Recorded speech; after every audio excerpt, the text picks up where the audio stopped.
From the Conference Center at Temple Square. Diretamente do Centro de Conferências na Praça do Templo, em Salt Lake City, esta é a 182ª Conferência Geral Semestral de A Igreja de Jesus Cristo dos Santos dos Últimos Dias, com oradores selecionados dentre as autoridades gerais e os líderes gerais da Igreja. A música para esta sessão será oferecida pelo Coro do Tabernáculo Mórmon.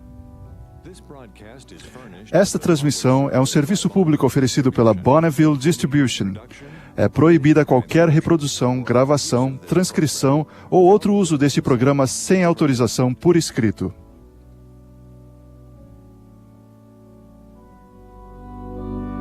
O presidente Henry B. Eyring, primeiro conselheiro na primeira presidência da Igreja, dirigirá esta sessão.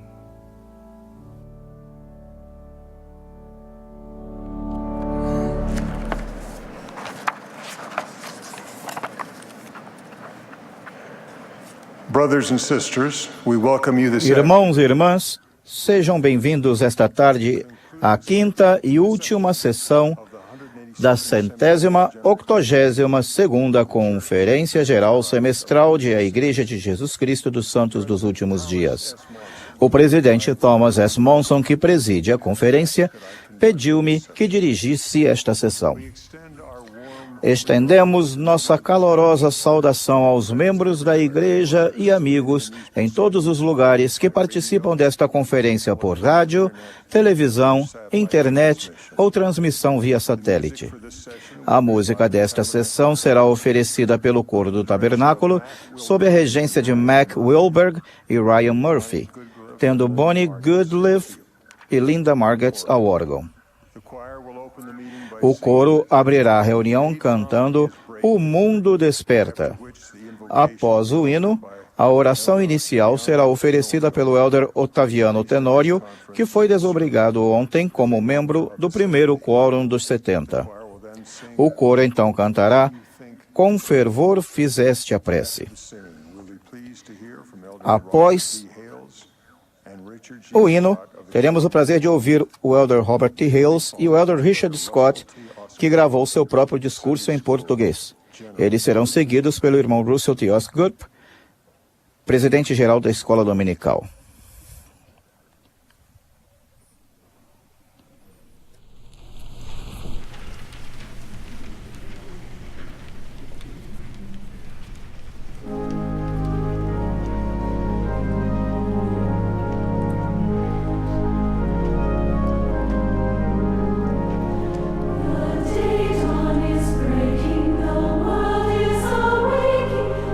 Clouds of night's darkness are fleeing.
Our dear Father in heaven, Nosso querido Pai Celestial, te agradecemos pelo permitir que estejamos aqui.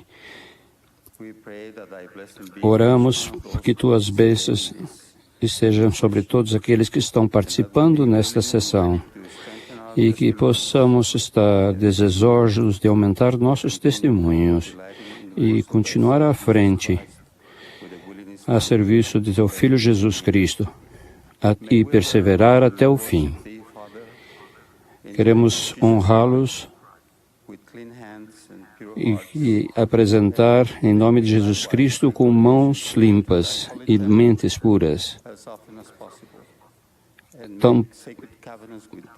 E que possamos fazer sagrados convênios contigo. E que possamos um dia voltar à tua presença. Abençoe o presidente Thomas S. Monson com inspiração, saúde e força para nos guiar. E oramos essas coisas em nome de Jesus Cristo. Amém.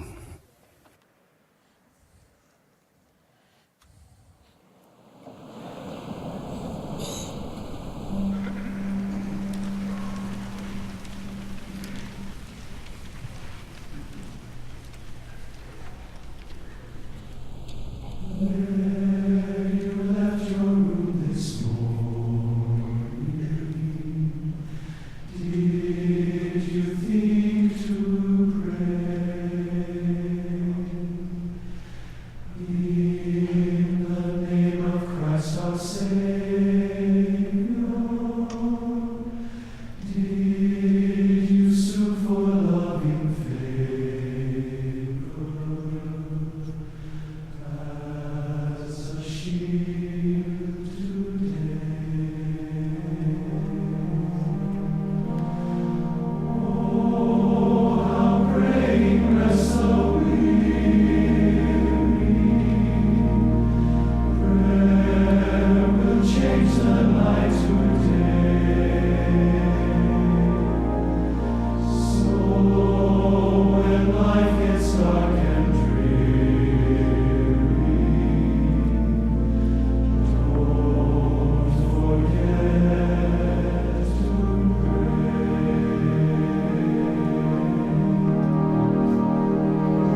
What does it mean to be a Christian? Significa ser cristão. Um cristão tem fé no Senhor Jesus Cristo. É o Filho de Deus, enviado por seu Pai para sofrer por nossos pecados, no supremo ato de amor que conhecemos como a expiação. Um cristão acredita que pela graça de Deus, o Pai e seu Filho Jesus Cristo, podemos nos arrepender, perdoar os outros, guardar os mandamentos e herdar a vida eterna. A palavra cristão denota que tomamos sobre nós o nome de Cristo. Fazemos isto sendo batizados e recebendo o dom do Espírito Santo pela imposição das mãos, por aqueles que possuem a autoridade de seu sacerdócio.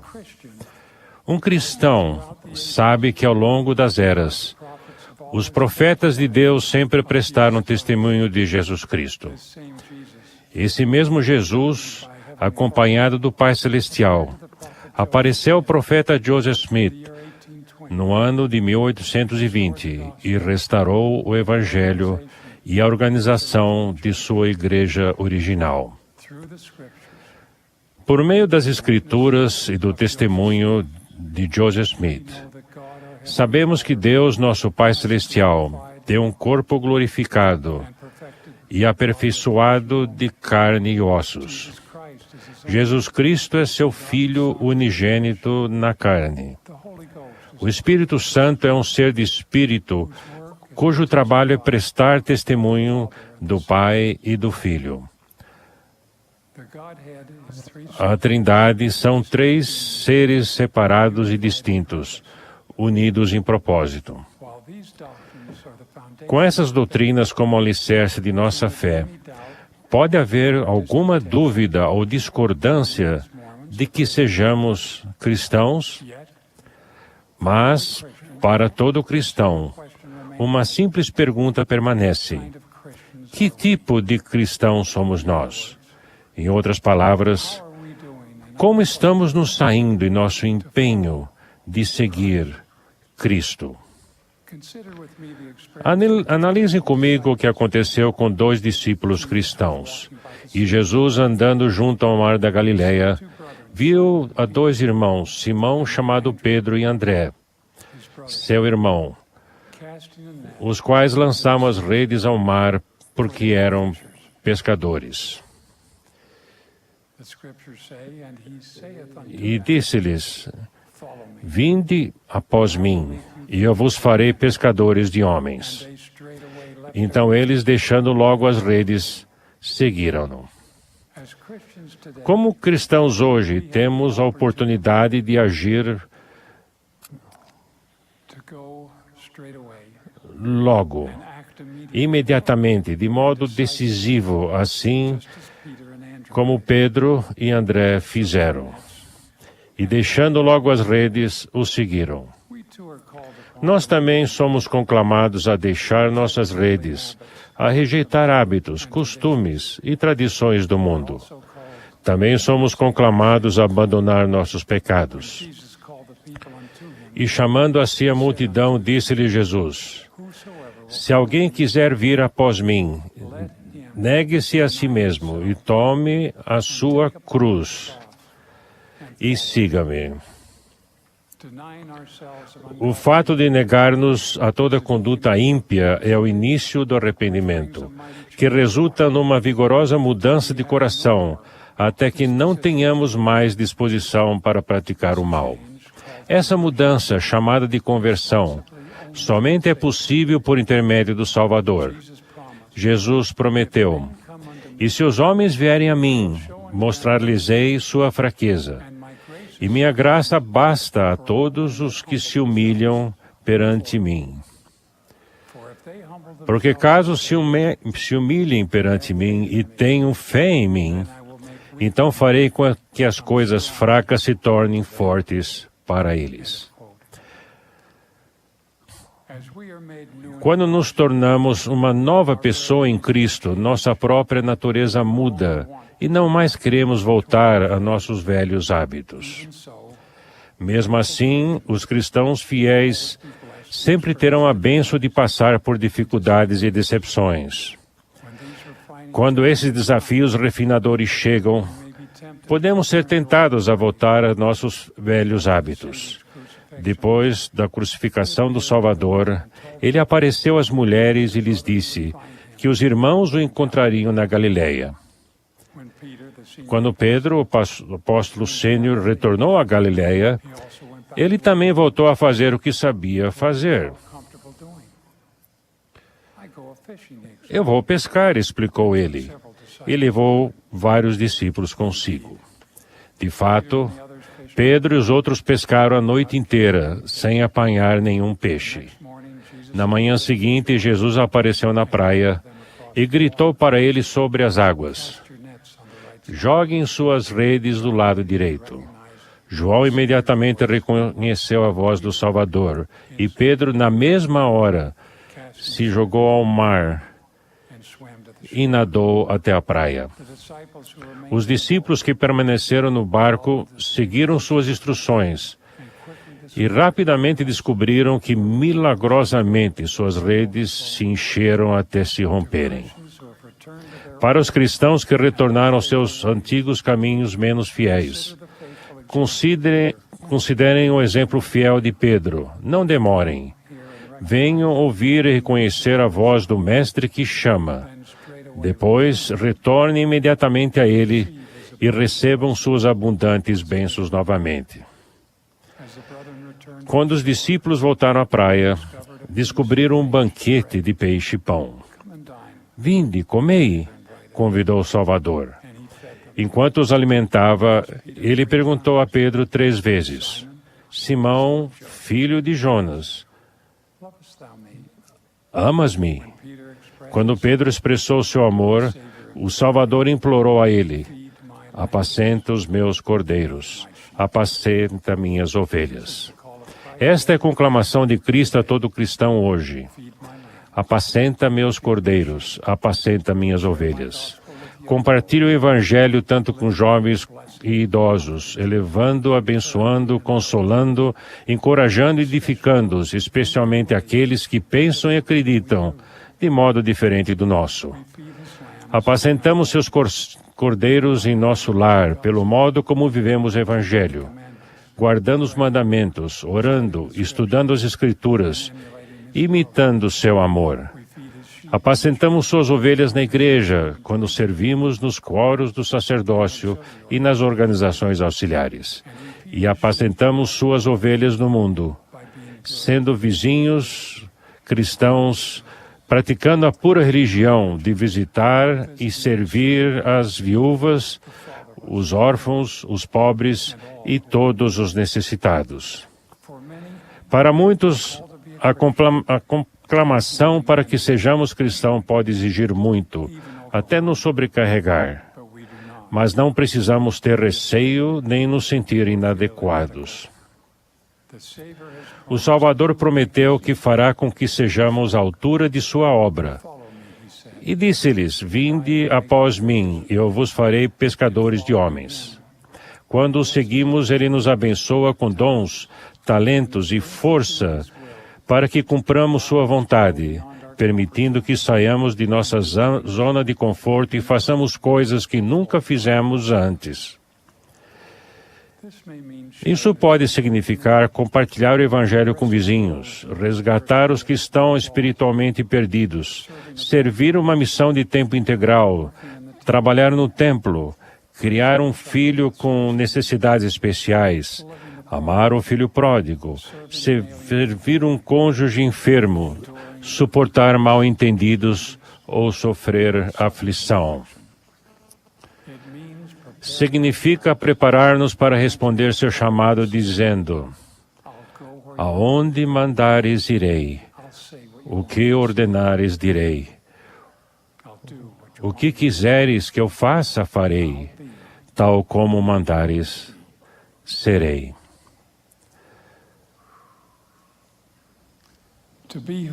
Para sermos quem o Pai Celestial deseja que sejamos, seguimos Jesus Cristo.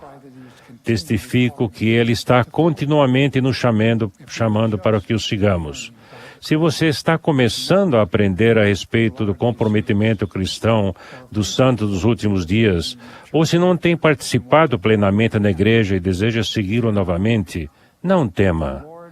Os primeiros discípulos do Salvador eram todos membros novos da igreja, recém-convertidos a seu evangelho. Jesus pacientemente ensinou um a um. Ele os ajudou a cumprir as suas responsabilidades.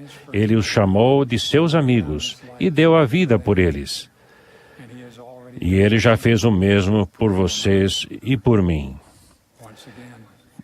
Mais uma vez, testifico que por meio de seu infinito amor e graça podemos tornar-nos cristãos, mais cristãos. Considerem as seguintes qualidades cristãs. Como estamos nos saindo em fortalecê-las dentro de nós mesmos? Amor cristão. O Salvador valorizava todos, sendo bondoso e compassivo com todos. Ele deixava os 99 para buscar a que se desgarrou, porque até os cabelos da nossa cabeça estão todos contados. Fé cristã. Apesar das tentações, provações e perseguições, o Salvador confiava em nosso Pai Celestial e decidiu ser fiel e obediente aos seus mandamentos. Sacrifício cristão.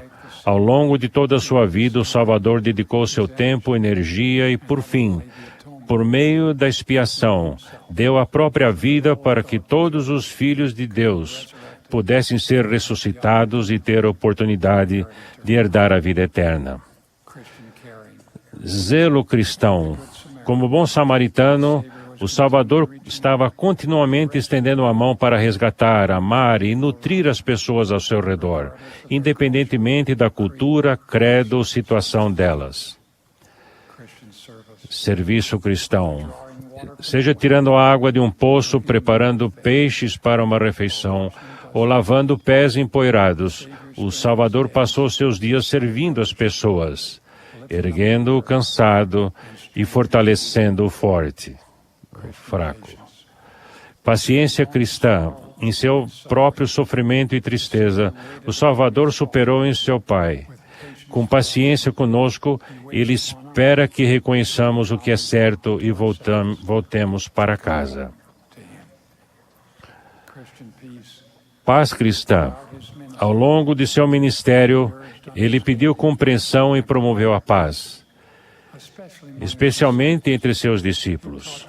Ele ensinou que os cristãos não podem brigar com outros cristãos, mesmo que tenham diferenças.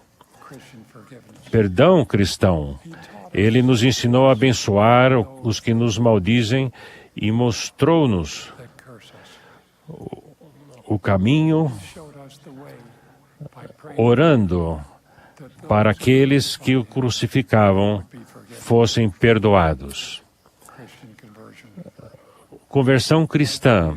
Tal como Pedro e André, muitos reconhecem a veracidade do Evangelho assim que o ouvem.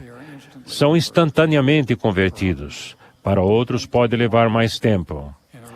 Em uma revelação dada por intermédio de Joseph Smith, o Salvador ensinou: aquilo que é de Deus é luz, e aquele que recebe luz e persevera em Deus recebe mais luz. E essa luz se torna mais e mais brilhante até o dia perfeito. Jesus Cristo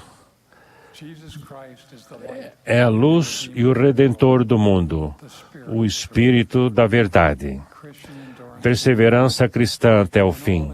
Em todos os seus dias, o Salvador deixou de fazer a vontade para fazer a vontade de seu Pai e prosseguiu em retidão, bondade, misericórdia e verdade até o fim de sua vida mortal. Essas são algumas das características daqueles que ouvem e atendem a voz do Salvador.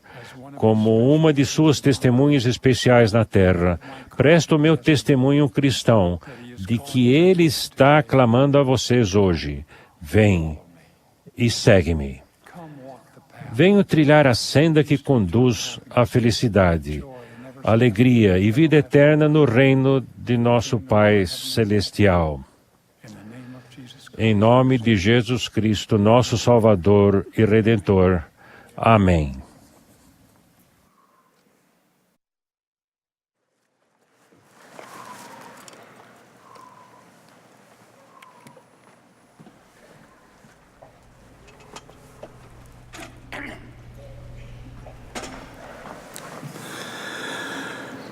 Thank you, Elder Hales.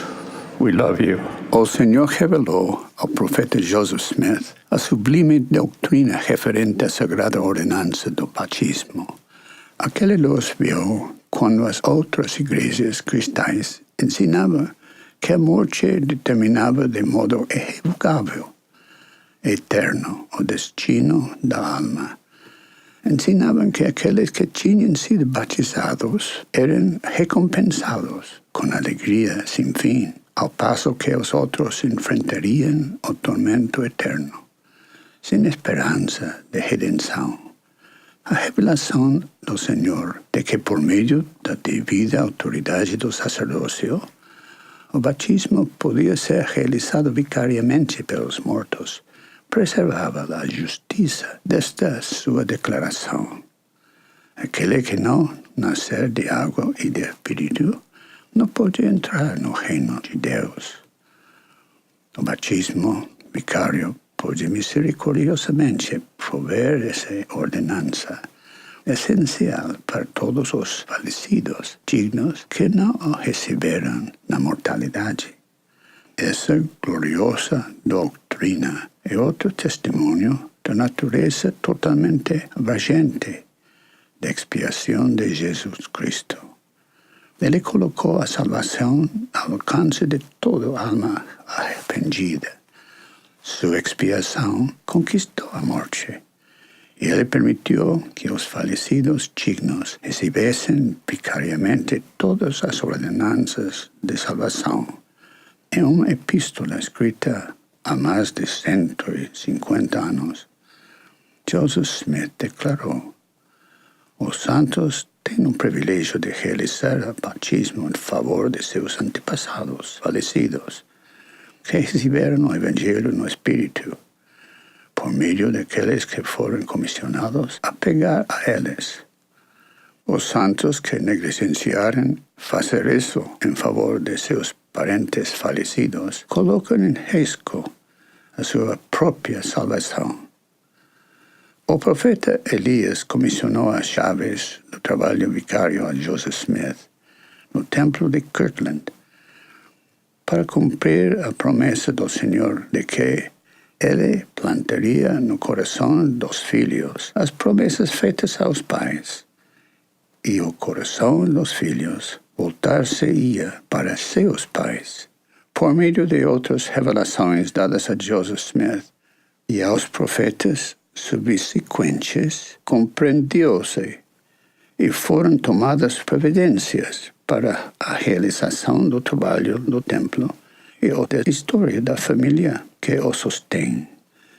Todo profeta desde Joseph Smith salientou a necessidade premente de prover todas as ordenanças para nós mesmos e para nossos antepassados falecidos. Será que vocês, jovens, querem modo seguro de eliminar a influência do adversário em sua vida? Dediquem-se à pesquisa de seus antepassados. Preparem o nome deles para as ordenanças vicárias que podem ser realizadas no templo. E depois vão ao templo para servir de procuradores por eles, a fim de receber as ordenanças do batismo e o dom do Espírito Santo. Quando ficarem mais velhos, poderão participar do recebimento de outras ordenanças também. Não conheço nenhuma proteção maior contra a influência do adversário em sua vida.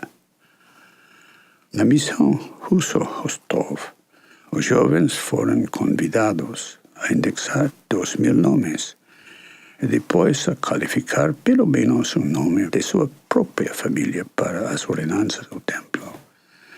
Os que atingiram essa meta foram convidados para uma longa viagem até o novo templo de Kiev, na Ucrânia. um rapaz contou sua experiência pessoal. Eu passava muito tempo com jogos do computador. Quando comecei a indexar, não tive mais tempo para os jogos. Ao princípio pensei, oh não, como pode ser? Mas quando esse projeto terminou, até perdi o interesse pelos jogos. O trabalho genealógico é algo que podemos fazer aqui na Terra e que tem continuidade no céu. Muitos santos fiéis fizeram o trabalho de pesquisa de sua linhagem familiar e estão usando o recurso de reserva do Family Search para realizar as ordenanças por seus próprios familiares, servindo como procuradores. A intenção da reserva de nomes é permitir que as pessoas realizem as ordenanças por antepassados e pessoas das linhagens colaterais, dando-lhes um período de tempo razoável para realizá-las. Atualmente, há aproximadamente 12 milhões de nomes e milhões de ordenanças reservadas. Isso representa uma população maior do que as populações combinadas de Noruega e de Dinamarca. Muitos nomes estão reservados há anos. Os antepassados que foram encontrados, sem dúvida, estão ansiosos, emocionados, por seus nomes tenham sido livrados por essas ordenanças. No entanto, talvez não estejam muito felizes por terem de continuar a esperar que suas ordenanças sejam realizadas.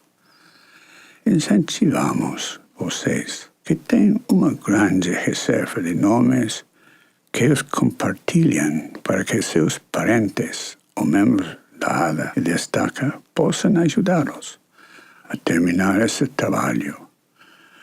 Vocês podem fazer isso distribuindo cartões do templo para membros da ADA e Destaca que estejam dispostos a ajudar ou usando o sistema computadorizado Family Search para enviar os nomes diretamente ao templo. Essa última opção é algo que Cindy Blevins, de Casper, Wyoming, vem fazendo há anos. A Irma Blevins foi batizada quando adolescente. É o único membro da sua família que se filiou à igreja. Ele concluiu um imenso volume de trabalho genealógico. No entanto, havia nomes demais para que ele e seus parentes conseguissem completar. Consequentemente, a Irma Blevins enviou os nomes para o templo, os quais, segundo ela, frequentemente são completados numa gestão de semanas, geralmente em um dos 2 templos mais próximos de sua casa. Ela diz que gosta de pensar que amigos e vizinhos de sua própria ala estão entre aqueles que ajudaram a completar o trabalho por seus antepassados. Ela sente muita gratidão por eles terem feito isso. Minha amada esposa Janine adorava fazer pesquisa da história familiar. Quando nossos filhos eram pequenos, ela costumava pagar um babá para poder ter algumas horas cada período de poucas semanas para trabalhar na pesquisa de nossa história familiar. Depois que nosso caçula saiu de casa, ele escreveu em seu diário pessoal: "Acabei de tomar uma decisão e quero proclamá-la em alta voz. O antigo quarto de Mike se tornou minha sala de trabalho de genealogia. Está bem equipado para organizar os registros e trabalhar neles. Minha vida agora vai concentrar-se na pesquisa da história familiar e no envio de nomes para o templo. Estou muito entusiasmada e ansiosa para começar." Outra anotação do diário diz: Un milagre que me ocorrió no escritor de historia de familia de Mel Olson. Mostróme un impreso con todas las minhas ligagens genealógicas conhecidas que fueron tiradas de actualización dos registros computadorizados do programa Ancestral File, enviados para a Sociedade Genealógica. En sua maioria, saíram dos registros do programa de 4 gerações que foi lançado pela Igreja há muitos anos. E eu me havia sentido sobrecarregada ao pensar na imensa tarefa que me aguardava a coletar todos os registros de pesquisa de meus antepassados, das organizações familiares, e colocá-los no computador para a primeira grande distribuição computadorizada do Ancestral File. E lá estavam todos eles, lindamente organizados, impresos a laser, bem ali na mesa, diante de mim. Fiquei tão emocionada que simplesmente parei e fiquei aí aturdida. Então comecei a chorar. Tão grande foi a alegria. Para alguém que tinha pesquisado tão obstinada e arduamente por 30 anos a informatização de todos aqueles registros, é realmente emocionante. E quando penso nas centenas de milhares de pessoas que agora ou em breve estarão informatizando imensos blocos de recenseamento e discos de pesquisa particular, fiquei muito animada. E esta é realmente a obra do Senhor, e Ele a está dirigindo. Provei o suficiente dos frutos deste sublime trabalho para saber que as chaves que Elias restaurou a Joseph Smith permitiam que nosso coração se volte a cada de nossos antepassados, que esperam nossa ajuda, por meio de nosso trabalho nos templos sagrados aqui na Terra, usando a autoridade delegada pelo Salvador. Nossos progenitores receberam as ordenanças da salvação, que lhes permitem desfrutar a felicidade eterna. No passado, motivados por uma profunda convicção da santidade da obra, houve pessoas que valiosamente encararam um desafio equivalente ao de ceifar manualmente toda a colheita de cereais do Nebraska. Agora, muitas colhedeiras poderosas estão trabalhando. Juntos podemos e iremos realizar o trabalho exigido. Testifico que o Espírito de Elias está tocando o coração de muitos filhos do Pai no mundo inteiro, fazendo com que o trabalho pelos mortos seja acelerado a uma velocidade sem precedentes. Mas, enquanto a você, já orou a respeito ao trabalho por seus próprios antepassados? Deixe de lado aquelas coisas de sua vida que realmente não importam. Decida fazer algo que tenha consequências eternas. Talvez já tenha sido inspirado a procurar antepassados, mas sentiu que não era genealogista. Percebeu que já não precisa ser. Todo começa com amor e um desejo sincero de ajudar aqueles que estão ao outro lado do véu e que não podem ajudar a si mesmos. Verifica a seu redor. Deve haver alguém onde você mora que possa ajudá-lo a ter sucesso. Esta é uma obra espiritual, um trabalho monumental de cooperação de ambos os lados do véu, no qual a ajuda vem nas duas direções. Em qualquer lugar do mundo em que estiver, com oração, fé, determinação, diligência e algum sacrifício, você pode fazer uma vigorosa contribuição. Comece agora. Prometo que o Senhor vai ajudá-lo a encontrar um meio. E isso vai fazê-lo sentir-se maravilhosamente bem. Em nome de Jesus Cristo. Amém.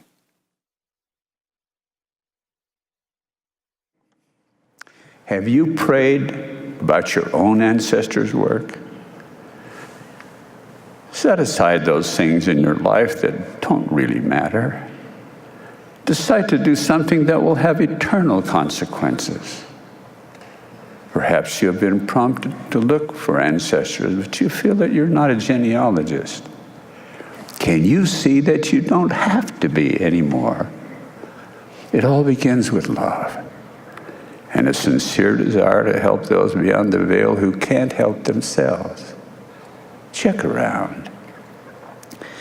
There will be someone in your area who can help you have success. This work is a spiritual work, a monumental effort of cooperation on both sides of the veil, where help is given in both directions. Anywhere you are in the world, with prayer and faith, determination and diligence, and some sacrifice, you can make a powerful contribution. Begin now. I promise you that the Lord will help you find a way and will make you feel wonderful. In the name of Jesus Christ, amen.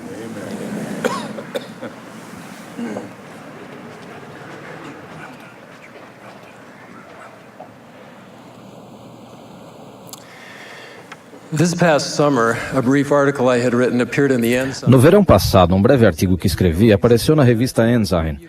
Meu filho me enviou um e-mail dizendo: pai, você bem que podia avisar-nos quando esses artigos seus foram publicados. Respondi: queria apenas ver se vocês estão lendo as revistas da igreja.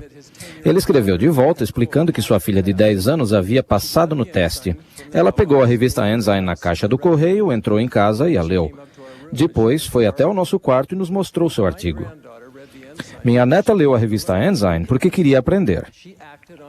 Ela agiu por conta própria, exercendo seu arbítrio. A primeira presidência aprovou recentemente para os jovens novos recursos de aprendizado que vão estimular o desejo inato que os jovens têm de aprender, viver e compartilhar o Evangelho. Esses novos recursos estão agora disponíveis na internet para serem examinados. Em janeiro, começaremos a usá-los nas salas de aula. Quando o Salvador ensinava, o arbítrio de quem aprendia era de primordial importância. Ele nos mostrou não apenas o que ensinar, mas também como ensinar. Ele se concentrava nas necessidades de quem aprendia. Ajudava as pessoas a descobrir verdades por si mesmas. Sempre ouvia as perguntas que faziam. Esses novos recursos de aprendizado vão ajudar todos a aprender e ensinar à maneira do Salvador em casa e nas salas de aula. Ao fazermos isso, estaremos aceitando o convite que ele nos fez ao dizer: vem e segue-me. Como o Elder Hales ensinou de maneira tão sublime. Quando esses novos recursos estavam sendo desenvolvidos, vi líderes e professores das auxiliares e do seminário se aconselharem com os pais para poder atender às necessidades de seus alunos. Vi moças em suas classes, rapazes nos quórums do sacerdócio arônico e jovens na escola dominical aprenderem a exercer seu arbítrio e a agir por si mesmos. Uma jovem professora da escola dominical se perguntou como poderia ajudar 2 rapazes autistas a exercer o arbítrio deles e a agir por si mesmos. Quando convidou os alunos a compartilhar o que haviam aprendido, ela se preocupou, achando que aqueles 2 rapazes recusariam o convite, mas eles não o recusaram. Um deles se levantou para ensinar o que havia aprendido e depois convidou seu colega autista a ajudá-lo. Quando o primeiro começou a ter dificuldades, o colega ficou ao lado dele e sussurrou em seu ouvido para que conseguisse ter sucesso. Os 2 estavam ensinando naquele dia. Estavam ensinando o que o Salvador ensinou, mas também estavam ensinando como o Salvador ensinou. Quando o Salvador ensinava, ele demonstrava por meio de ações o amor que sentia pela pessoa a quem ele ensinava, assim como o colega fez pelo amigo. Quando aprendemos e ensinamos sua palavra à maneira dele, aceitamos o convite que ele nos fez dizendo, vem e segue-me. Nós o seguimos um passo por vez. A cada passo, aproximamo-nos do Salvador. Mudamos. O Senhor sabia que o crescimento espiritual não acontece de uma vez, vem gradualmente. Toda vez que aceitamos seu convite e decidimos segui-lo, progredimos ao longo do caminho rumo à plena conversão. A conversão é a meta de todo aprendizado e ensino do Evangelho. A conversão não é um acontecimento único na vida, é a jornada de uma vida inteira para tornar-nos mais semelhantes ao Salvador. O elder Dallin H. Oaks nos lembrou que apenas saber não é suficiente. Para converter-nos, é preciso que façamos e nos tornemos algo. Portanto, aprender para a conversão é um processo contínuo de se conhecer, fazer e tornar-se. Da mesma forma, ensinar para a conversão exige uma doutrina-chave, convites à ação e bênçãos prometidas. Quando ensinamos a doutrina verdadeira, ajudamos o aluno a conhecer. Quando convidamos as pessoas a agir, nós as ajudamos a executar ou viver a doutrina. E quando chegam as bênçãos que o Senhor prometeu, somos mudados. Tal como Alma, podemos tornar-nos novas criaturas. Os novos recursos de aprendizado para os jovens têm uma meta central: ajudar os jovens a se converter ao Evangelho de Jesus Cristo. Recentemente, em uma classe de jovens da escola dominical, vi um rapaz descobrir a verdade por si mesmo. Quando notei que ele estava tendo dificuldade para relacionar a expiação com sua própria vida, perguntei se ele alguma vez tinha sentido o perdão. Ele respondeu, sim, como na vez em que quebrei o nariz de um rapaz quando estávamos jogando futebol. Não era isso que eu esperava que ele falasse. Eu me senti muito mal com isso. Perguntei-me o que precisaria fazer para me sentir melhor. Então, fui até a casa dele e pedi que me perdoasse, mas eu sabia que precisava fazer mais, por isso orei. E então, senti que o Pai Celestial me perdoara também. É isso que a expiação significa para mim. Quando contou essa experiência pessoal na classe naquele dia, ele leu João 3,16. Porque Deus amou o mundo de tal maneira que deu o seu Filho unigênito. E depois prestou testemunho do poder da expiação. Aquela doutrina já não era mais um conceito abstrato para aquele rapaz. Tornou-se parte de sua vida, porque ele fez sua própria pergunta e depois exerceu seu arbítrio para agir. Aquele rapaz estava se tornando mais convertido e o mesmo se dava com seus colegas. Eles se concentraram em uma doutrina-chave, estudando as Escrituras. Relacionaram aquelas palavras sagradas à sua própria vida e depois prestaram testemunho das bênçãos que receberam por viver a doutrina. Quando ensinamos o Evangelho de Jesus Cristo, focalizamos nas Escrituras e nas palavras dos profetas modernos. Usamos o texto sagrado para ajudar a fortalecer a fé, edificar um testemunho e ajudar todos a se tornarem mais plenamente convertidos. Os novos recursos de aprendizado para os jovens vão ajudar todos os que os usarem a compreender e a viver a palavra de Deus. Ao ensinar os santos da Costa Rica, mostrei um exemplar de ensino não há maior chamado e perguntei, então, quantos de vocês têm um exemplar desse manual? Quase todos ergueram a mão. Com um sorriso, eu disse, e aposto que o estão lendo todos os dias, sem falta. Para minha surpresa, uma irmã da primeira fileira ergueu a mão, indicando que ela o lia todos os dias. Pedi que viesse até o púlpito e explicasse. Ela respondeu, leio o livro de Mormon todas as manhãs. Depois, leio algo no manual Ensino Não Há Maior Chamado para poder ensinar a meus filhos o que acabei de aprender da melhor forma possível. Ela queria aprender a ensinar sua palavra à maneira dele.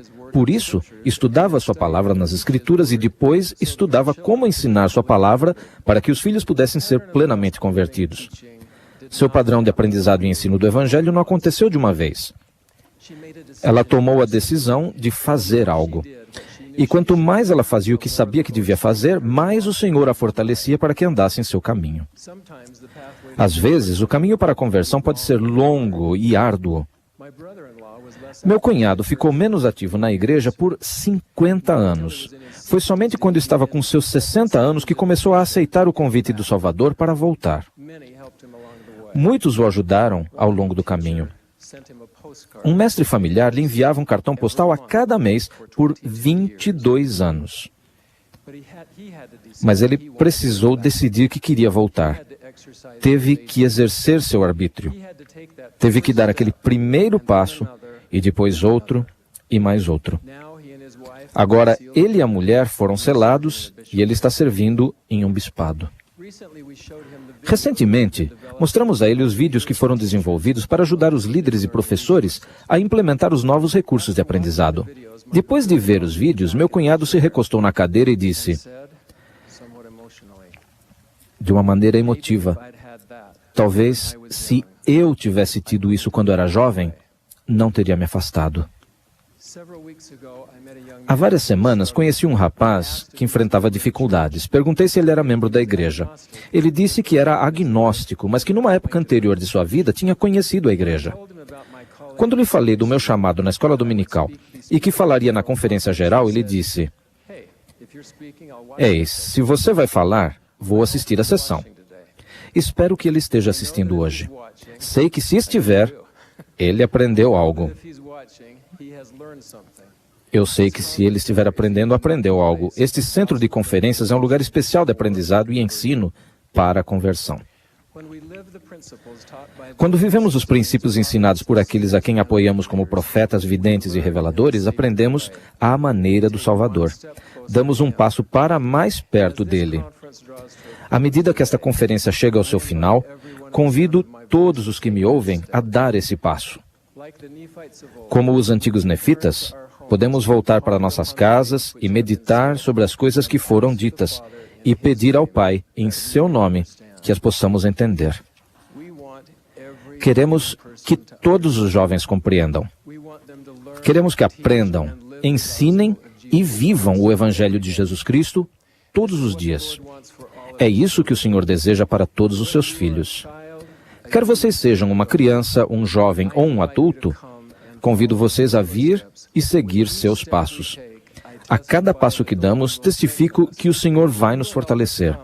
Ele vai nos ajudar a seguir o restante do caminho. Depois, quando surgirem obstáculos, vamos seguir em frente. Quando as dúvidas aparecerem, vamos seguir em frente.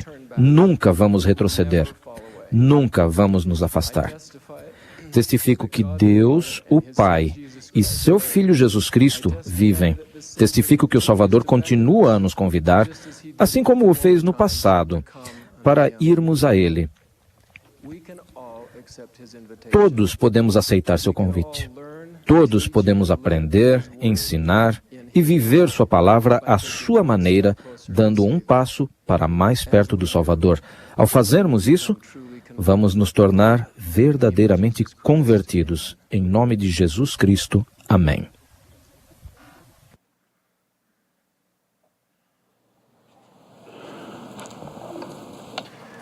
The choir and congregation will now join O coro e a congregação agora cantarão juntos A Deus, Senhor e Rei, hino número 35. Depois do hino, ouviremos os elders Marcus B. Nash, Daniel L. Johnson e Don R. Clark, dos 70. Eles serão seguidos pelo elder David A. Bednar, do Quórum dos 12 Apóstolos.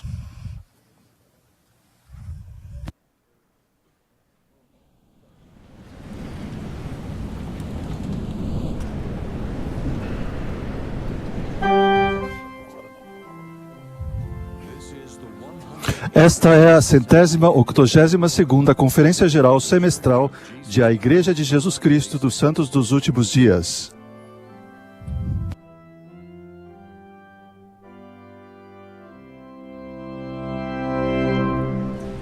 Lift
Not long ago, Há pouco tempo, nós da família Nash subimos ao topo do Huayna Picchu, um alto pico adjacente às antigas ruínas incas de Machu Picchu, nas montanhas do Peru.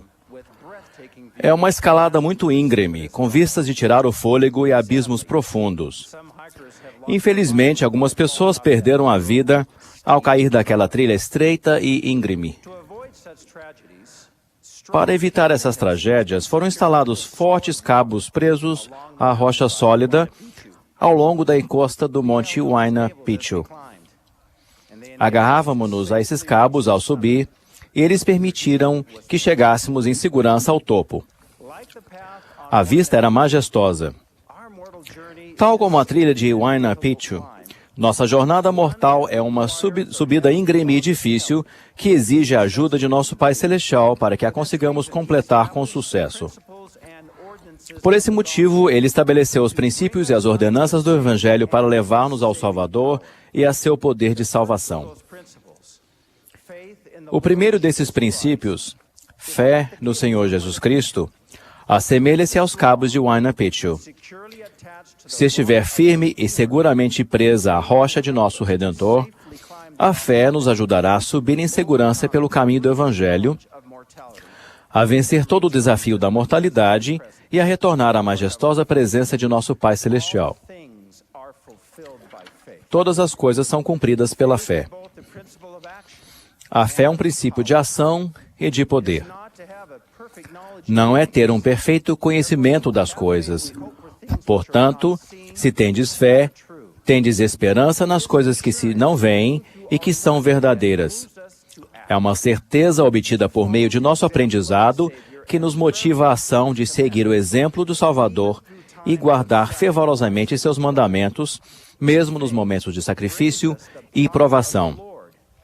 A fé nos proporciona o poder do Senhor que, entre outras coisas, se manifesta pela esperança em coisas boas que virão, milagres que confirmam a fé e proteção divina em assuntos espirituais e seculares. A vida de Anne Rowley, uma pioneira do início da Igreja, demonstra como exercitar a fé influencia nossa vida para sempre. A irmã Rowley era uma viúva da Inglaterra que exerceu sua fé para atender ao chamado do profeta para reunir-se aos santos em Sião. Ela estava na companhia Willie de carrinhos de mão, que se deparou com nevascas intensas ao longo da trilha no outono de 1856. Chegaram a um ponto da jornada em que seus 7 filhos estavam literalmente morrendo de fome. Ela escreveu: "Angustiava-me ver meus filhos passar fome.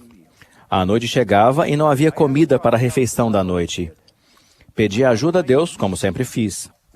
Ajoelhei-me, lembrando-me de 2 biscoitos que haviam restado da viagem de navio. Não eram grandes e eram tão duros que não podiam ser partidos. Sem dúvida, não eram suficientes para alimentar 8 pessoas. Mas 5 pães e 2 peixes também não eram suficientes para alimentar 5.000 pessoas, mas por meio de milagre, Jesus fez com que fossem. Portanto, com a ajuda de Deus, nada é impossível. Encontrei os biscoitos e coloquei-os em um caldeirão e os cobri de água e pedi a bênção de Deus. Depois pus a tampa na panela e a coloquei sobre as brasas. Quando tirei a tampa, algum tempo depois, encontrei a panela cheia de comida. Ajoelhei-me com minha família e agradeci a Deus por sua bondade. Naquela noite, minha família teve comida suficiente. Anne Rowley estava vivendo o Evangelho à custa de grande sacrifício pessoal. Precisou de ajuda e a pediu em oração. Graças à sua fé, encheu-se de esperança e, por meio de um milagre, obteve alimento para sua família. O Senhor também a abençoou com uma capacidade de significado eterno de perseverar com fé até o fim. Apesar de um futuro incerto, ela não exigiu saber como iria alimentar seus filhos no dia seguinte. Em vez disso, esperou pacientemente no Senhor e prosseguiu com tal esperança, tal como este belo hino expressa: "Na escuridão, ó, brilha-me a luz. Guiar-me vem. Na negra noite brilha e me conduz. Guiar-me vem. Não peço a luz a fim de longe ver, somente luz em cada passo ter. Nós também podemos exercer essa mesma fé no Senhor, acreditando e confiando que nosso bondoso e constante Deus vai nos abençoar com seu milagroso poder, de acordo com nossas circunstâncias e a seu próprio tempo. Se fizermos isso, também veremos a mão de Deus se manifestar em nossa vida. O Senhor ordenou que tomemos o escudo da fé, com o qual podereis apagar todos os dardos inflamados do inimigo. Satanás usará coisas como a dúvida, o medo ou o pecado para tentar-nos, fazendo com que percamos a fé e abandonemos a proteção que ela oferece. Examinemos cada um desses desafios à fé para que possamos reconhecer e resistir às tentações do adversário. Primeiro, a descrença no Senhor ou em seu Evangelho nos fará resistir ao Espírito de Deus. O antídoto do Senhor para a dúvida é simples. Como declarou o rei Benjamim, acreditai em Deus. Acreditai que Ele existe e que criou todas as coisas, tanto no céu como na terra. Acreditai que Ele tem toda a sabedoria e todo o poder, tanto no céu como na terra. Acreditai que o homem não compreende todas as coisas que o Senhor pode compreender. Se devido à descrença ou à dúvida nossa fé fraquejar, lembremo-nos de que até os antigos apóstolos imploraram ao Senhor, dizendo: acrescenta-nos a fé. Tendo em mente que a fé e a razão são companheiras necessárias, pensem nesta analogia. A fé e a razão são como as duas asas de um avião. Ambas são essenciais para manter o voo. Se da perspectiva parecer que a razão contradiz a fé, pare e lembre que nossa perspectiva é extremamente limitada quando comparada à do Senhor. Não descarte a fé, da mesma forma que não se pode destacar a asa de um avião em voo. Em vez disso, alimente uma partícula de fé e permita que a esperança produzida seja uma âncora para a sua alma e para a sua razão. É por isso que somos ordenados a procurar conhecimento pelo estudo e também pela fé. Lembrem-se de que a fé precede e produz milagres para os que não têm uma explicação imediata em nossa experiência de vida, assim como produzir um caldeirão cheio de comida a partir de 2 pequenos biscoitos, ou simplesmente perseverar na fé contra todas as possibilidades. Segundo, o medo nos distrai da fé do Salvador e a enfraquece. O apóstolo Pedro olhou para o Senhor na noite tempestuosa e andou sobre as águas, até que desviou olhar e, sentindo o vento forte, teve medo. Então afundou no mar revolto. Ele poderia ter continuado a andar se não tivesse sentido medo. Em vez de nos concentrar no medo e no vento forte e nas ondas tempestuosas de nossa vida, o Senhor nos convida dizendo: buscai-me em cada pensamento. Não duvideis, não temais. Terceiro, o pecado diminui a presença do Espírito em nossa vida. E sem o Espírito Santo, carecemos do vigor espiritual para pegar-nos à fé e exercê-la. É melhor exercer fé para não tocar nem na dádiva má, nem no que é impuro, e para ser diligentes na obediência a todos os mandamentos, para que vossa fé não vos falhe e vossos inimigos triunfem. Se o pecado maculou sua vida, peço que exerçam fé para o arrependimento. E o Salvador, por meio da expiação, vai purificar e curar sua vida. Irmãos e irmãs, de acordo com nossa fé, o Senhor vai cumprir suas promessas e trabalhar conosco para vencer todo o desafio. Ele fez isso para Anne Rowley e por seu povo em todas as nações e em todas as eras e gerações. Como Ele é um Deus de milagres e não muda, da mesma forma vai abençoar cada um de nós com esperança, proteção e poder, de acordo com nossa fé nele. Se tivermos uma fé firme no Senhor Jesus Cristo, tal como os cabos na trilha para Huayna Picchu, ela vai ancorar a nós e a nossos entes queridos a rocha de nosso Redentor e seu incomparável poder para salvar. O presidente Monson declarou: o futuro é tão brilhante quanto sua fé. Presto testemunho dessa verdade sublime e convido cada um de vocês a prosseguir com firmeza, tendo fé no Senhor, em nada duvidando. Sei que o Salvador vive, que Ele é o autor e aperfeiçoador de nossa fé e o galardoador dos que o buscam. Presto testemunho disso, em nome de Jesus Cristo. Amém.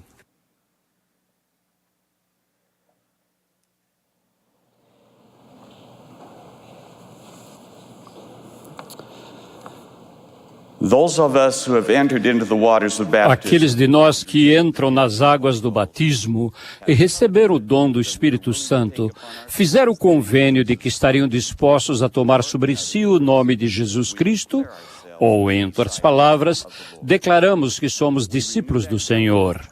Renovamos esse convênio todas as semanas ao tomar o sacramento e demonstrarmos esse discipulado pelo modo como vivemos. Esse discipulado foi lindamente demonstrado em acontecimentos recentes no México. Era uma bela primavera para as comunidades produtoras de frutas no norte do México.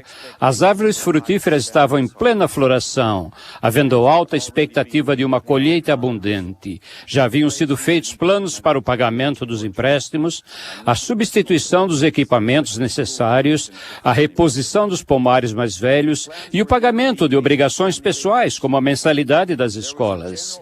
Já haviam sido feitos planos até para as férias de família. Havia otimismo no ar. Então, na tarde de uma segunda-feira, no final de março, uma tempestade de inverno chegou e começou a nevar. Continuou a nevar até por volta das 3 da madrugada. Depois, quando as nuvens se foram, a temperatura despencou. Por toda a noite e pela manhã bem cedo, fizeram todo o possível para salvar ao menos parte da colheita. Mas nada adiantou. Simplesmente havia esfriado demais e a colheita toda se congelou. Não haveria frutas para colher e vender naquele ano. A terça-feira amanheceu com uma triste e desalentadora perda de todos os maravilhosos planos, expectativas e sonhos do dia anterior. Recebi um e-mail a respeito daquela terrível manhã de terça-feira da esposa de John Hatch, primeiro conselheiro na presidência do Templo de Colônia Juárez, Chihuahua. Vou citar alguns trechos desse e-mail. John levantou-se por volta das 6h30 e foi correndo ao templo ver se deveríamos cancelar a sessão daquela manhã. Voltou dizendo que o estacionamento e a estrada estavam livres de neve. Por isso decidimos prosseguir. Imaginamos que talvez viessem alguns trabalhadores que não tinham pomares e poderíamos colocar todos os oficiantes na sessão. Foi muito inspirador ver os homens chegaram, um após o outro. Lá estavam eles, sem ter dormido nada, imaginando que suas colheitas estavam perdidas. Eu os observei durante nossa reunião de preparação e vi que estavam tendo dificuldades para manterem-se acordados. Mas em vez de imaginar que teriam uma boa desculpa para não vir, estavam todos ali. E havia 38 pessoas na sessão, uma sessão completa. Foi uma manhã inspiradora para nós e agradecemos ao Pai Celestial por pessoas tão boas que cumpram seu dever, não importando o que aconteça. Senti um espírito especial naquela manhã. Estou certo de que ele ficou contente de saber que amamos sua casa e sentimos que era um bom lugar para estar naquela manhã difícil. A história não termina aí. Na realidade, continua. A maioria dos que perderam suas colheitas tinha feito alguma terra disponível onde plantar produtos alternativos para a estação, como feijões ou chile. Aquelas colheitas proveriam ao menos algum dinheiro, suficiente para sobreviverem até a colheita de frutas do ano seguinte. Contudo, havia um bom irmão com uma jovem família que não tinha terras adicionais e enfrentaria o ano inteiro sem nenhuma renda. Outros da comunidade, vendo a situação difícil daquele irmão e agindo por iniciativa própria e com os próprios recursos, arranjaram uma gleba de terra, usaram seu próprio equipamento e proveram-lhes pés de chile para plantar. Conheço os homens que acabo de mencionar. Por conhecê-los, não fiquei surpreso com o que fizeram. Mas aqueles que não os conhecem provavelmente estarão fazendo duas perguntas, ambas começando com por quê. Por que eles iriam ao templo para desempenhar seus deveres e servir depois de terem ficado acordado a noite inteira? Simplesmente para se darem conta de que haviam perdido grande parte de sua renda do ano inteiro. Por que eles usariam seus recursos, que se tornaram escassos e muito preciosos, para ajudar outro desesperadamente necessitado, quando eles próprios estavam em situação tão apertada? Se vocês compreendem o significado de ser um discípulo de Jesus Cristo, então sabem a resposta a essas duas perguntas.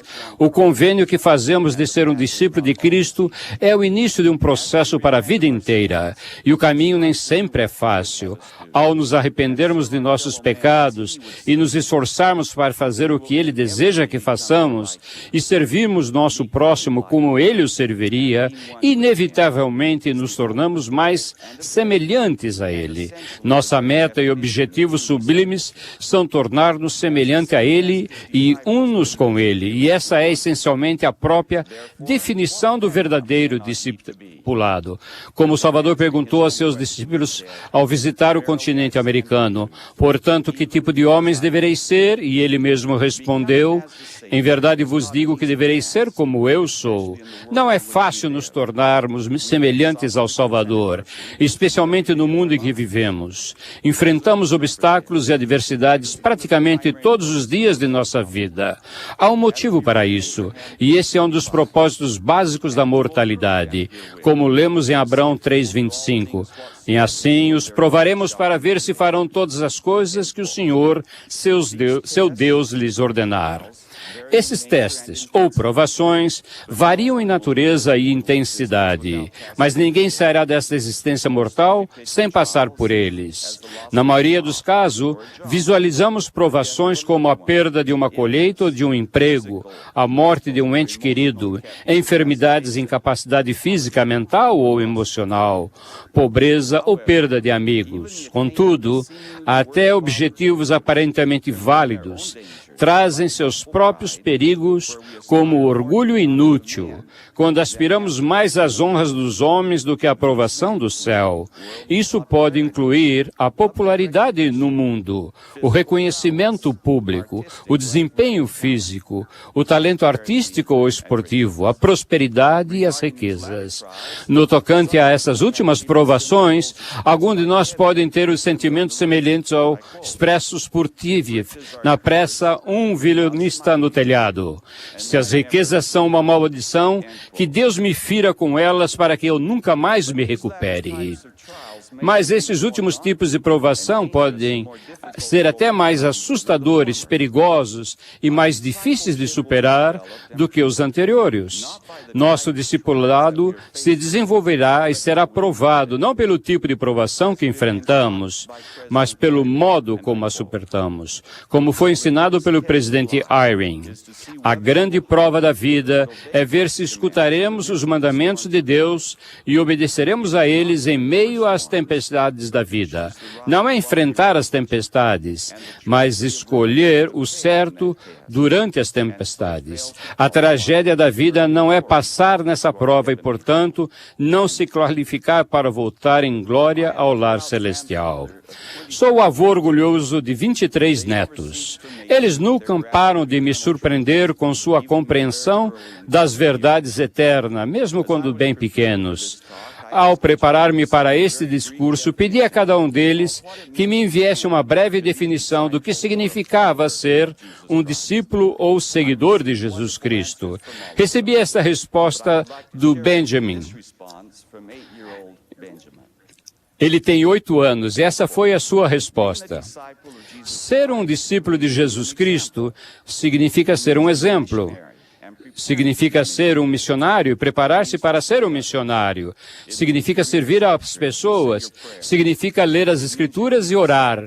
Significa santificar o dia do Senhor.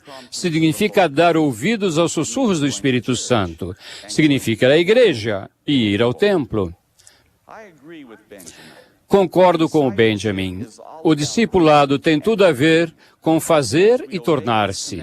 Ao obedecermos a seus mandamentos, serviremos nosso próximo, tornando-nos melhores discípulos de Jesus Cristo. A obediência e a submissão à sua vontade nos trazem a companhia do Espírito Santo, juntamente com as bênçãos da paz, alegria e segurança que sempre acompanham esse membro da Trindade. Não há nem outro meio de recebê-lo. No final, é pela total submissão à vontade dele que nos tornamos semelhantes ao nosso Salvador. Novamente, nossa meta e nosso objetivo sublimes são tornar-nos semelhante a Ele e unos com Ele. E essa é, essencialmente, a própria definição do verdadeiro discipulado. O discipulado é que vi ser praticado no templo de Colônia Juárez e em seus campos próximos, quando irmãos e irmãs na fé reafirmaram seu compromisso a Deus e uns com os outros a despeito de uma adversidade avassaladora. Testifico que se obedecermos a seus mandamentos, servirmos ao próximo e submetemos nossa vontade à vontade dele, sem dúvida, nos tornaremos seus verdadeiros discípulos. Assim testemunho, em nome de Jesus Cristo. Amém.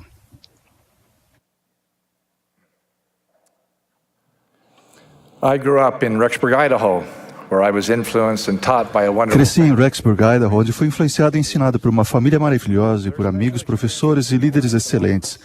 Há experiências especiais na vida de todos nós que nos tocam a alma e tornam as coisas diferentes para sempre. Uma dessas experiências pessoais aconteceu em minha juventude. Ela transformou minha vida. Sempre fui ativo na igreja e progredi ao longo do sacerdócio arônico. Quando eu era adolescente, o irmão Jacobs, meu professor, pediu que anotássemos em um cartão as coisas em que pensássemos durante o sacramento. Peguei meu cartão e comecei a escrever. No primeiro lugar da lista estava um jogo de basquete que tínhamos ganhado na noite anterior. E depois o encontro que tive depois do jogo. E assim por diante. Bem no final, e sem dúvida com pouco destaque, estava o nome de Jesus Cristo. Todos os domingos o cartão era preenchido. Para um jovem portador do sacerdócio arônico, o sacramento e a reunião sacramental assumiram um novo e maior significado espiritual. Eu ansiava pelos domingos e pela oportunidade de tomar o sacramento à medida que a compreensão da expiação do Salvador começou a me mudar. Todos os domingos até hoje, ao tomar o sacramento, visualizo o meu cartão e repasso na mente a minha lista. Agora, em minha lista, em primeiro lugar, está o Salvador da humanidade. No Novo Testamento, lemos a respeito da ocasião em que o Salvador e seus apóstolos se reuniram no cenáculo para o banquete de Páscoa. E tomando o pão, e havendo dado graças, partiu. E deu-lhe, dizendo: Isto é o meu corpo, que por vós é dado. Fazei isto em memória de mim. Semelhantemente, tomou o cálice, depois da ceia, dizendo: Este cálice é o Novo Testamento no meu sangue, que é derramado por vós. Jesus também instituiu a ordenança do sacramento durante a sua visita aos nefitas. Aprendi a reconhecer a importância desses dois acontecimentos. O presidente David O. McKay disse: Sinto-me inspirado a salientar a que o Senhor designou como a mais importante reunião da igreja, e essa é a reunião sacramental. Se nos prepararmos adequadamente para o sacramento, ele pode transformar nossa vida. Gostaria de sugerir 5 princípios que podem abençoar nossa vida ao tomarmos o sacramento dignamente. O primeiro princípio é ter, durante o sacramento, um sentimento de gratidão ao Pai Celestial pela expiação de seu Filho. Conta-se a seguinte história sobre a distribuição do sacramento. O sacramento nunca significou muito para mim até o domingo em que fui ordenado diácono. Naquele dia, passei o sacramento pela primeira vez. Antes da reunião, um dos diáconos me preveniu: Cuidado com o irmão Schmidt. Você talvez tenha de acordá-lo. Isso parece alguns de vocês. Enfim, chegou o momento em que participaria da distribuição do sacramento. Desempenhei o trabalho muito bem nas 6 primeiras fileiras de bancos. As crianças e os adultos partilharam do pão sem qualquer problema ou irreverência. Então cheguei à fileira seguinte, onde o irmão Schmidt se encontrava e fiquei surpreso, pois em vez de achá-lo dormindo, ele estava bem acordado. Ao contrário de muitos dos outros, ele partilhou do pão com um profundo sentimento de devoção. Poucos minutos depois, lá estava de novo, chegando àquela mesma fila, trazendo a água. Dessa vez, meu amigo estava certo. O irmão Schmidt estava de cabeça baixa e olhos fechados, evidentemente dormindo. O que eu poderia dizer? Como agir? Olhei por um momento sua testa enrugada e marcada por muitos anos de trabalho e fadiga. Ele havia se filiado à igreja na juventude, uma cidadezinha da Alemanha, e tinha sofrido muita perseguição. Ouvira muitas vezes sua história nas reuniões de testemunho. Por fim, decidi sacudir gentilmente o seu ombro, para que despertasse.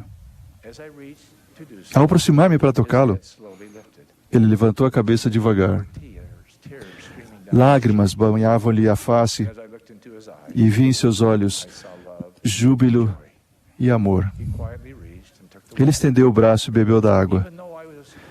Embora eu só tivesse 12 anos, guardo ainda a vívida lembrança do que senti ao ver aquele homem idoso partilhar do sacramento.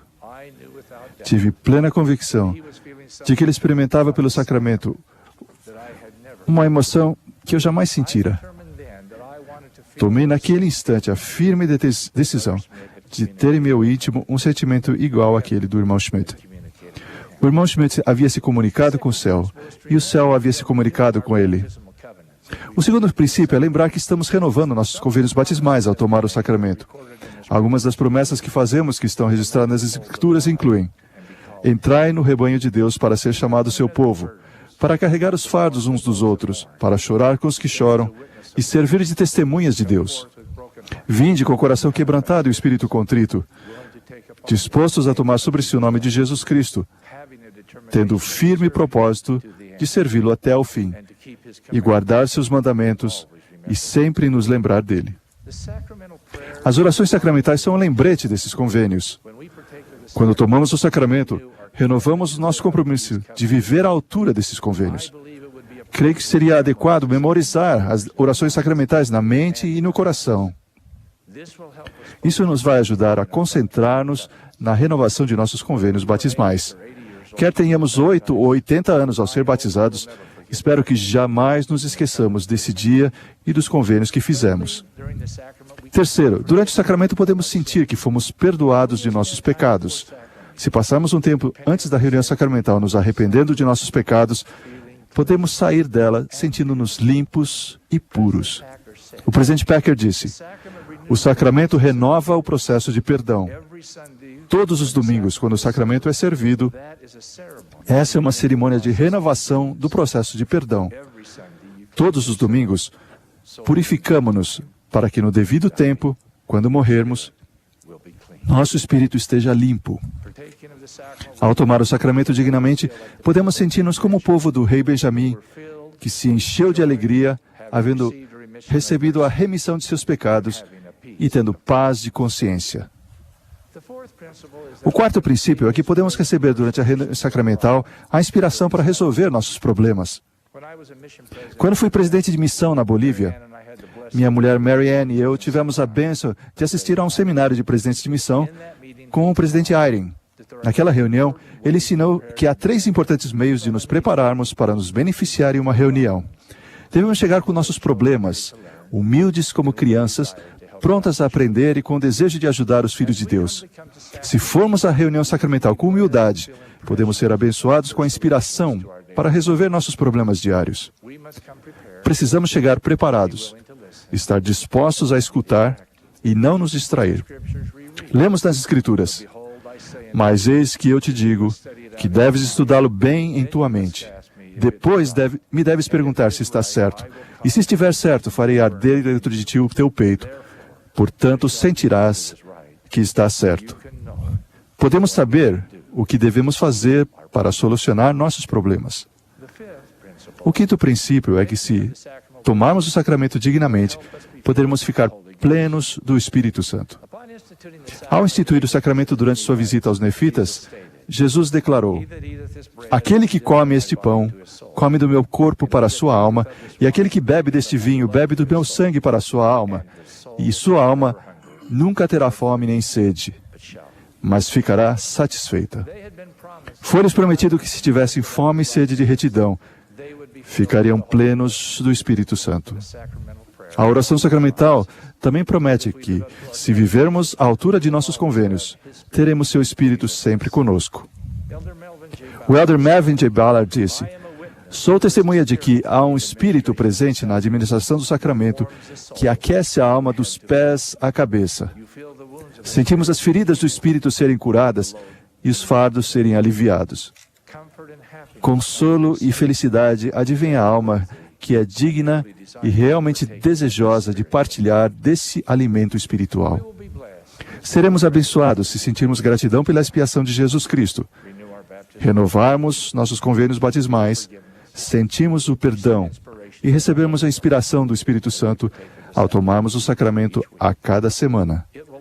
Sempre será uma excelente reunião sacramental se o sacramento for o ponto central de nossa adoração. Expresso minha gratidão pela expiação de Jesus Cristo. Sei que Ele vive. Em nome de Jesus Cristo. Amém.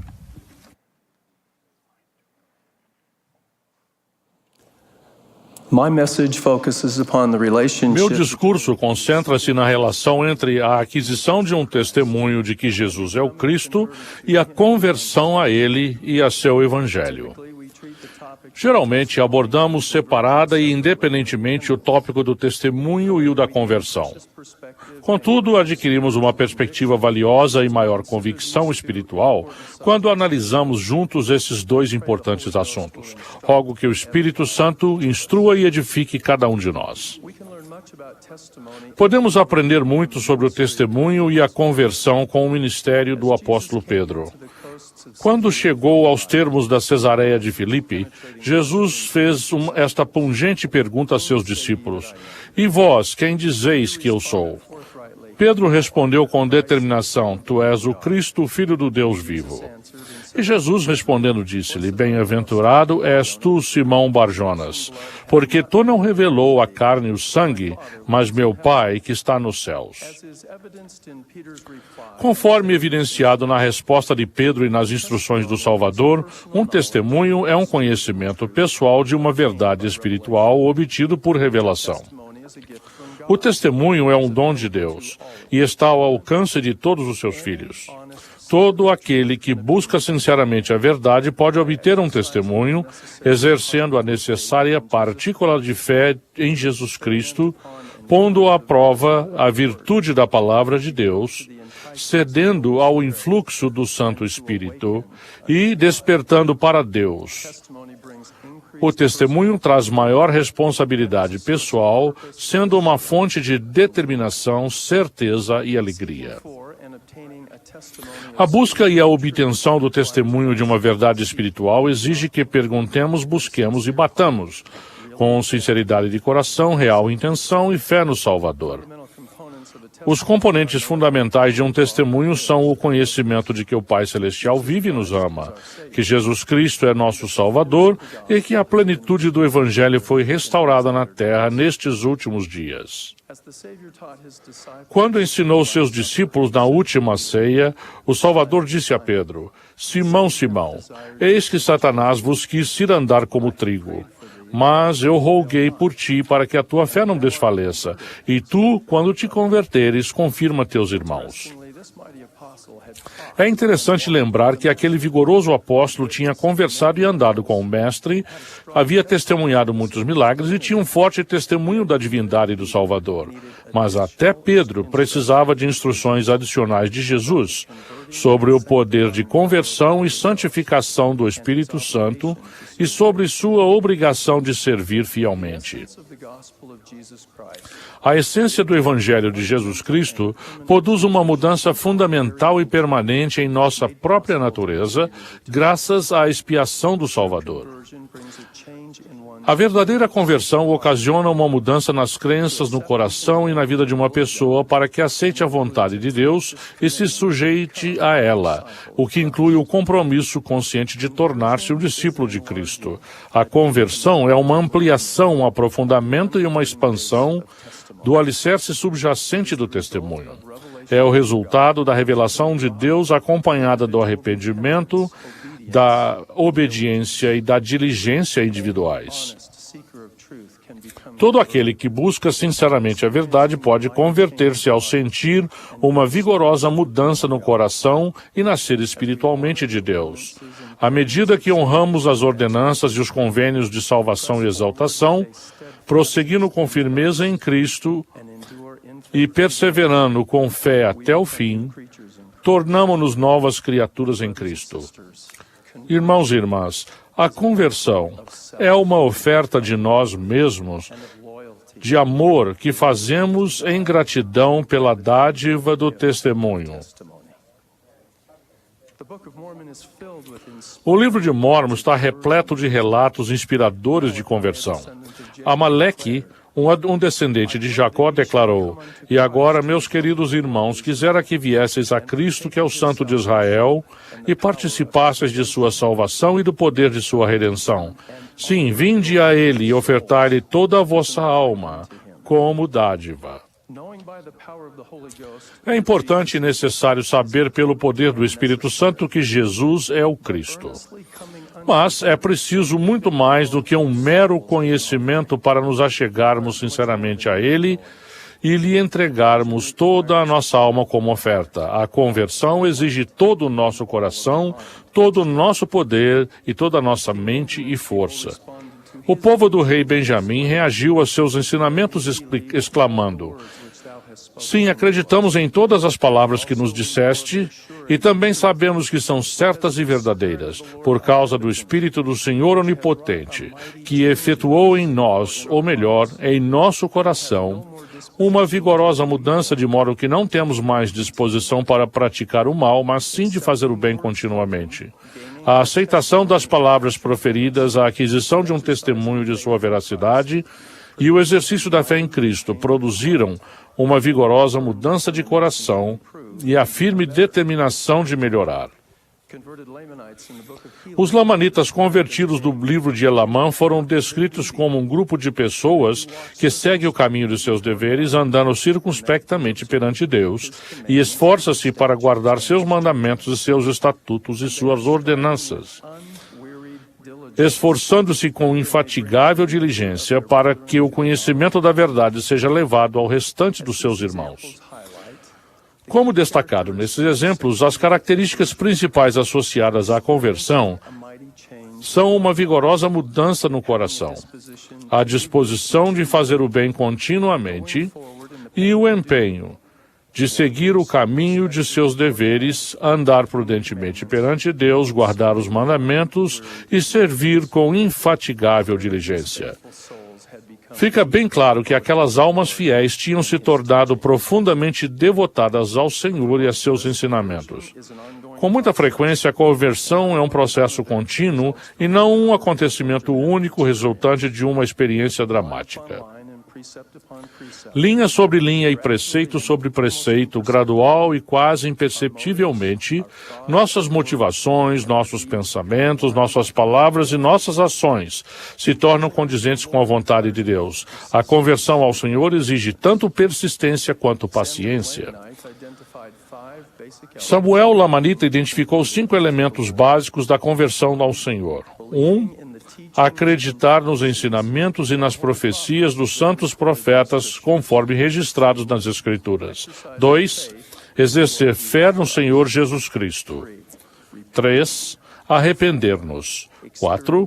Sentir uma vigorosa mudança no coração. E 5. Tornar-nos firmes e inquebrantáveis na fé. Esse é o padrão que conduz à conversão. O testemunho é o início e um pré-requisito da conversão contínua. O testemunho é um ponto de partida, não é o destino final. Um testemunho forte é o alicerce sobre o qual a conversão é estabelecida. O testemunho por si só não será suficiente para proteger-nos das tempestades de escuridão e da maldade destes últimos dias em que vivemos. O testemunho é importante e necessário, mas não é o suficiente para prover a força e a proteção espiritual de que necessitamos.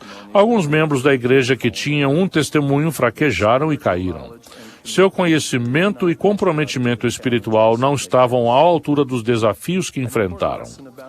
Uma importante lição sobre a relação entre testemunho e conversão se evidencia no trabalho missionário dos filhos de Mosias.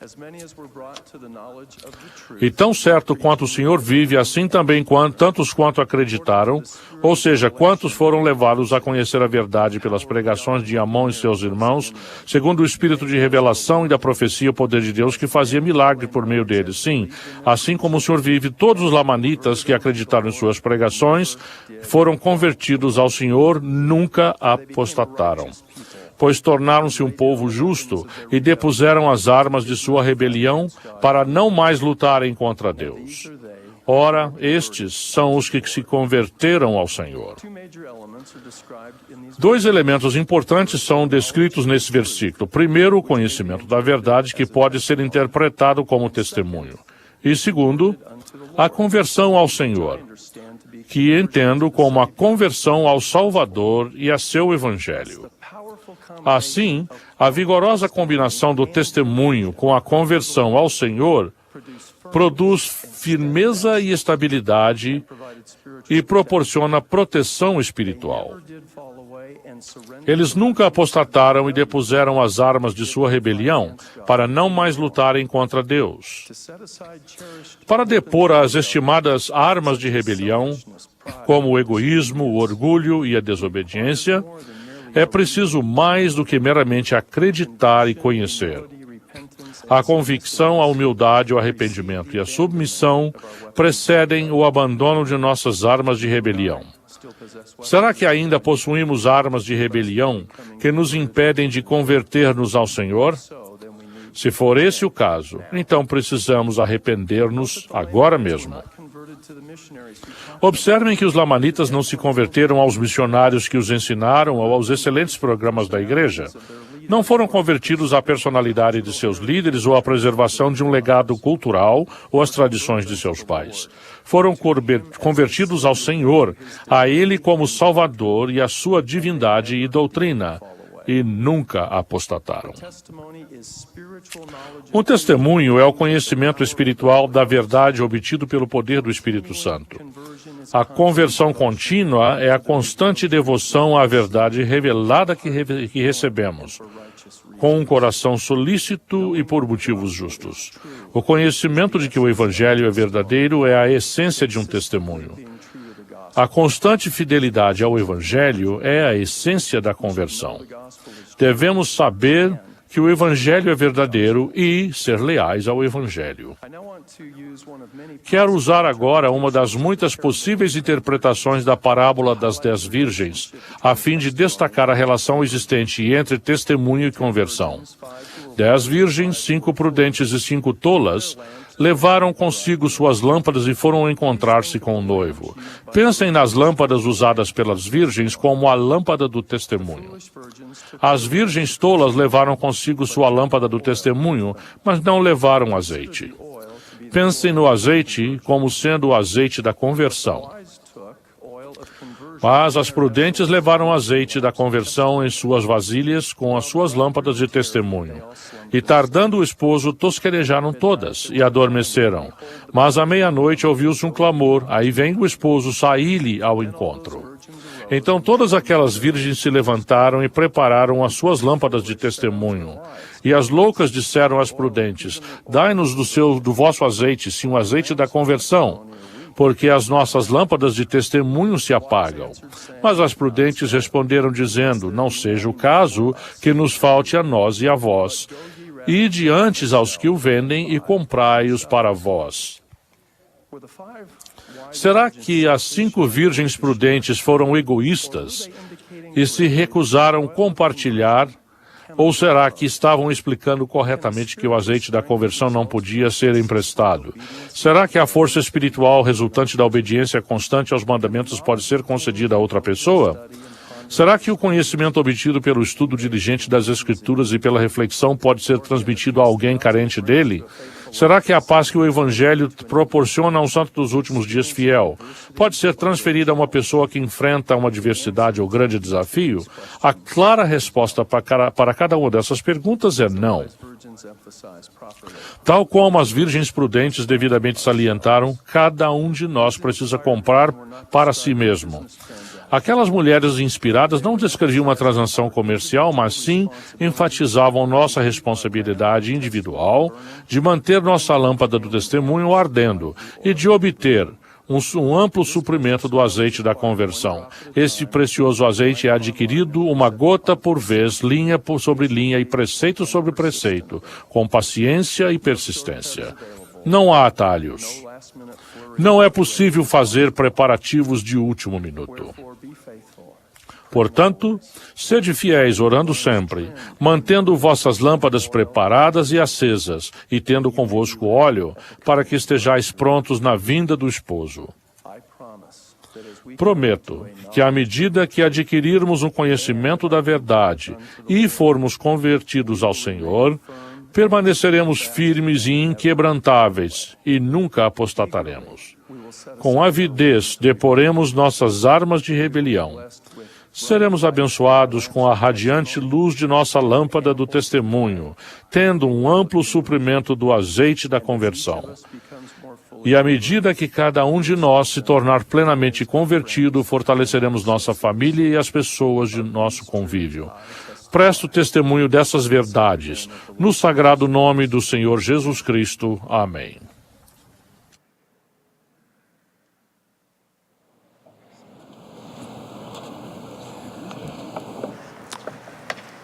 At the conclusion of the conference, ao término da conferência, expressamos sincera gratidão a todos que trabalharam tão diligentemente para a sua preparação. Agradecemos aos oradores e àqueles que nos ofereceram a música inspiradora. Teremos agora o privilégio de ouvir nosso querido profeta, o presidente Thomas S. Monson. Após suas palavras, o coro cantará Deus vos guarde, encerrando a reunião. A oração de encerramento será então oferecida pelo elder Larry W. Gibbons, que foi desobrigado ontem como membro dos 70. Esta conferência entrará então em recesso.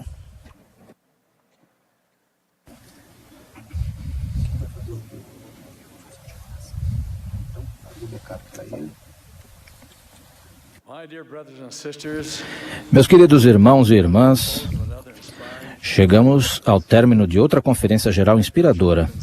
Pessoalmente, fui nutrido e elevado espiritualmente, e sei que vocês também sentiram o espírito especial desta conferência. Expressamos nossa sincera gratidão a todos os que participaram de alguma maneira. As verdades do Evangelho foram ensinadas e reenfatizadas de forma admirável. Se inserirmos as mensagens dos 2 últimos dias em nosso coração e em nossa vida, seremos abençoados. Como de costume, os procedimentos desta conferência estarão disponíveis nas próximas edições das revistas Ensign e Aliahona. Incentivo a todos a ler os discursos e a novamente ponderar sobre as mensagens neles ensinadas. Em minha própria vida, descobri que tiro maior proveito desses sermões inspirados quando os estudo em maior profundidade. A imprensa efetuou uma cobertura sem precedentes desta conferência que se estendeu por todos os continentes e oceanos para pessoas do mundo inteiro. Embora estejamos bem distantes de muitos de vocês, sentimos seu espírito e lhes enviamos nosso amor e apreço. As autoridades gerais que foram desobrigadas nesta conferência, expresso a sincera gratidão de todos nós por seus muitos anos de serviço dedicado. Incontáveis são aqueles que foram abençoados por suas contribuições à obra do Senhor. Irmãos e irmãs, comemorei recentemente 85 anos de idade e sou grato por cada ano que o Senhor me concedeu. Ao refletir sobre as experiências de minha vida, agradeço a Ele por suas muitas bênçãos. Como mencionei em minha mensagem desta manhã, tenho sentido sua mão dirigir meus esforços ao procurar zelosamente servi-lo e servir a todos vocês. O chamado de presidente da igreja requer muita abnegação. Como sou grato por meus 2 conselheiros que servem ao meu lado e que estão sempre dispostos e são extraordinariamente capazes de ajudar no trabalho requerido da primeira presidência. Expresso minha gratidão da mesma forma aos nobres irmãos que compõem o quórum dos 12 apóstolos. Eles trabalham incansavelmente na causa do Mestre, tendo os membros dos quórums dos 70 a assisti-los de forma inspirada. Desejo também louvar a vocês, meus irmãos e irmãs, onde quer que estejam neste mundo, por tudo o que fazem em suas alas e ramos, estacas e distritos. Ao cumprir de bom grado os chamados que lhes são feitos, vocês estão ajudando a edificar o reino de Deus na terra. Que possamos cuidar uns dos outros, ajudando-nos mutuamente sempre que necessário. Deixemos de julgar os outros ou de ser críticos, mas sejamos tolerantes, sempre imitando o exemplo de suave bondade do Salvador. Nessa mesma linha, sirvamos uns aos outros de boa vontade, que possamos orar pela inspiração de saber das necessidades dos que nos rodeiam, de forma a lhes oferecermos a ajuda necessária. Tenhamos bom ânimo em toda a nossa vida. Embora estes sejam dias cada vez mais perigosos, o Senhor nos ama e se preocupa conosco. Ele sempre está ao nosso lado quando fazemos o que é certo. Ele nos ajudará em épocas de necessidade. Temos dificuldades na vida, até problemas que não prevíamos e que evitaríamos se pudéssemos. Ninguém está imune. O propósito da vida mortal é aprender e crescer para nos assemelharmos ao nosso Pai. E é, em geral, durante as dificuldades que mais aprendemos, por mais dolorosas que sejam as lições. Nossa vida pode ser plena de alegria se seguirmos os ensinamentos do Evangelho de Jesus Cristo. O Senhor admoestou: tende bom ânimo. Eu venci o mundo. Que grande felicidade pode nos advir por sabermos disso. Ele viveu por nós e morreu por nós. Ele pagou o preço por nossos pecados. Que possamos imitar seu exemplo. Que possamos mostrar nossa enorme gratidão a Ele, aceitando o seu sacrifício e vivendo de forma a nos qualificarmos para retornar um dia e viver com Ele um dia.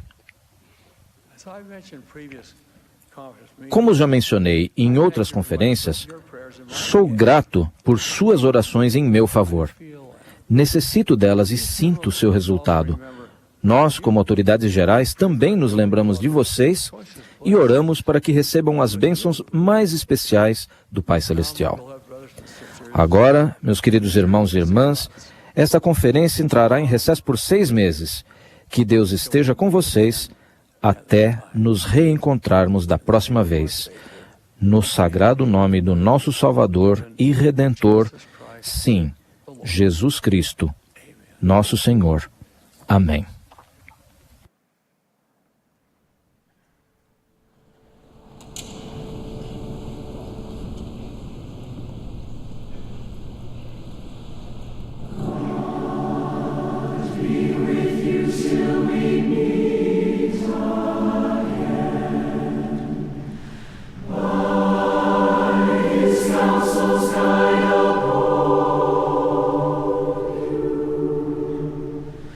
We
Our dear Heavenly Father, Nosso querido Pai Celestial, somos profundamente gratos por esta maravilhosa conferência geral, pelas verdades que foram ensinadas e a música maravilhosa, pelos sentimentos em nosso coração e a alegria que sentimos. Somos gratos pela restauração de Teu Evangelho e pela restauração da Igreja e pelo nosso profeta, Presidente Thomas S. Monson. E oramos para que continue a abençoá-lo e a fortalecê-lo, e seus conselheiros, e o quórum dos 12 apóstolos e todos aqueles que servem com eles. Somos gratos por sabermos que Tu és nosso Pai e responderás às nossas orações. E somos gratos por Teu Filho, por Seu amor por nós e o Seu sacrifício por nós. Ajuda-nos a segui-lo e a lembrarmos dele. Ajuda-nos a lembrarmos dessa conferência. Oramos com humildade, no nome de Jesus Cristo. Amém.